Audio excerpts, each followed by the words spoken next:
Martina Kauwung. Saya dari kelas 1 MB2. Pada saat ini saya akan menyampaikan presentasi saya yang saya ambil dari bab 4, yaitu nilai dan norma konstitusional UUD NRI 1945 dan konstitusionalitas ketentuan perundang-undangan di bawah UUD. Pada saat ini kita masuk pada konsep dan urgensi konstitusi dalam kehidupan berbangsa dan bernegara.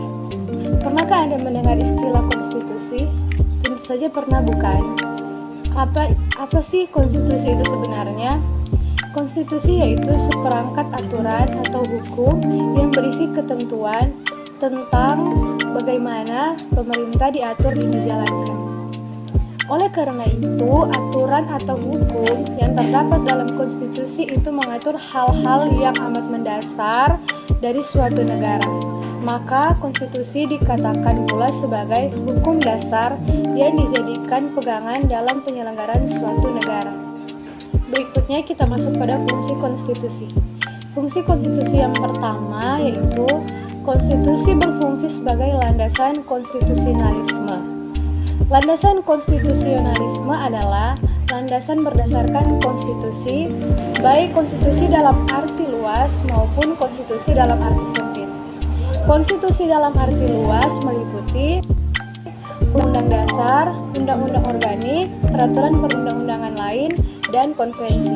Konstitusi dalam arti sempit berupa Undang-Undang Dasar Asti Mrianto 2009. Fungsi konstitusi yang kedua yaitu konstitusi berfungsi untuk membatasi kekuasaan pemerintah sedemikian rupa sehingga penyelenggaraan kekuasaan tidak bersifat sewenang-wenang.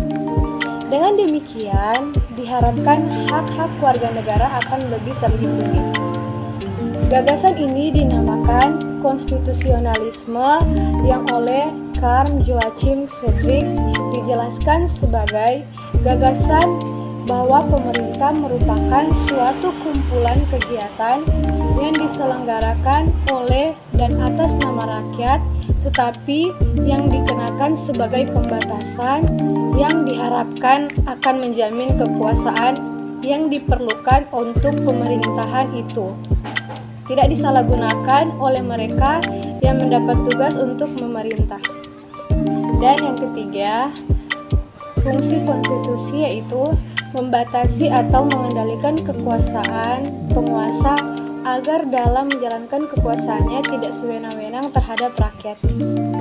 Kedua, memberi suatu rangka dasar hukum bagi perubahan masyarakat yang diciptakan tahap berikutnya. Dijadikan landasan penyelenggaraan negara suatu sistem ketatanegaraan tertentu yang dijunjung tinggi oleh semua warga negaranya, menjamin hak-hak asasi warga negara. Konstitusi sesungguhnya memiliki peranan yang sangat penting dalam kehidupan bernegara. Karena jika dalam sebuah negara tidak ada konstitusi, akan ada banyak orang yang melakukan tindakan sewenang-wenangnya. Setiap negara memiliki konstitusinya masing-masing demi terciptanya keadilan, kenyamanan, ketentraman, saling menghargai antar negara, antar individu, dan lain-lain. Jika melihat kembali perjalanan sejarah Indonesia merdeka, ternyata sudah terjadi banyak dinamika ketatanegaraan seiring berubahnya konstitusi atau undang-undang dasar yang diberlakukan.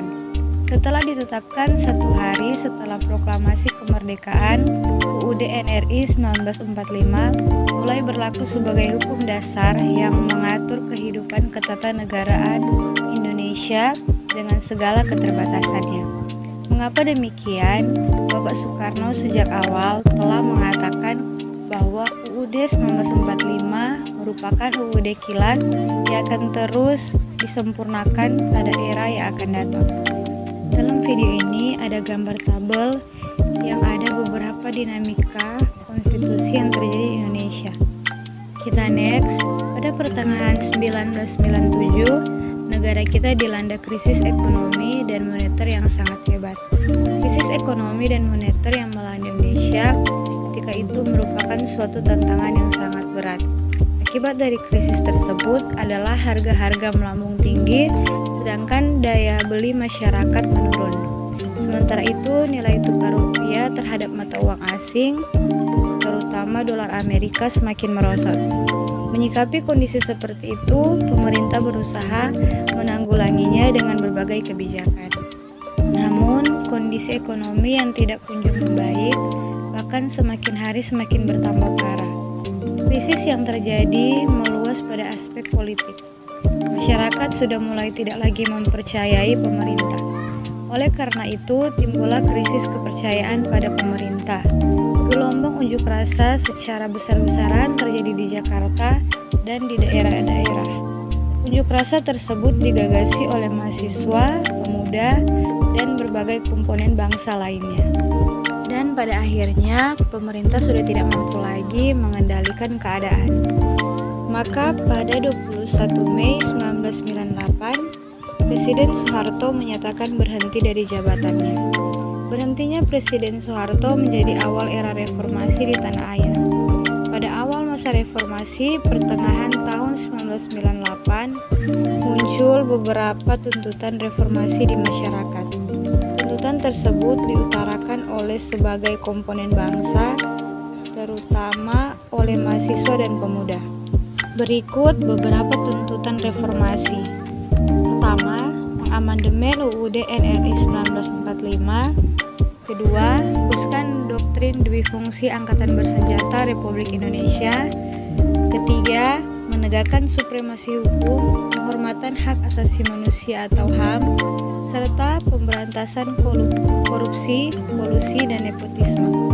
Dan keempat, melakukan desentralisasi dan hubungan yang adil antara pusat dan daerah.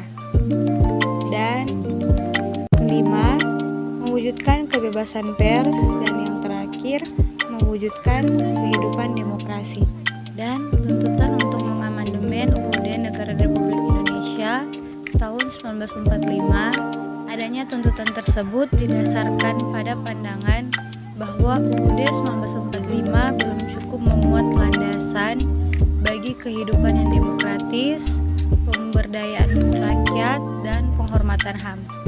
Selain itu, di dalam isi UUD 1945 juga terdapat pasal-pasal yang bisa menimbulkan banyak penafsiran atau lebih dari satu tafsir dalam kurung multitafsir, dan membuka dapat peluang bagi penyelenggara negara yang otoriter, sentralistik, tertutup, dan berpotensi tumbuhnya ruang praktik korupsi, kolusi, dan nepotisme. Dan dalam perkembangannya, tuntutan perubahan UUD NRI 1945 menjadi kebutuhan bersama bangsa Indonesia. Berdasarkan hal tersebut, Majelis Permusyawaratan Rakyat hasil pemilu 1999 sesuai dengan kewenangannya yang diatur dalam pasal 37 UUD 1945 melakukan perubahan secara bertahap dan sistematis dalam 4 kali perubahan, yakni perubahan pertama pada sidang umum MPR 1999, dan kedua pada sidang tahunan MPR 2000, dan ketiga pada sidang tahunan MPR 2001, dan yang terakhir atau yang keempat pada sidang tahunan MPR 2002.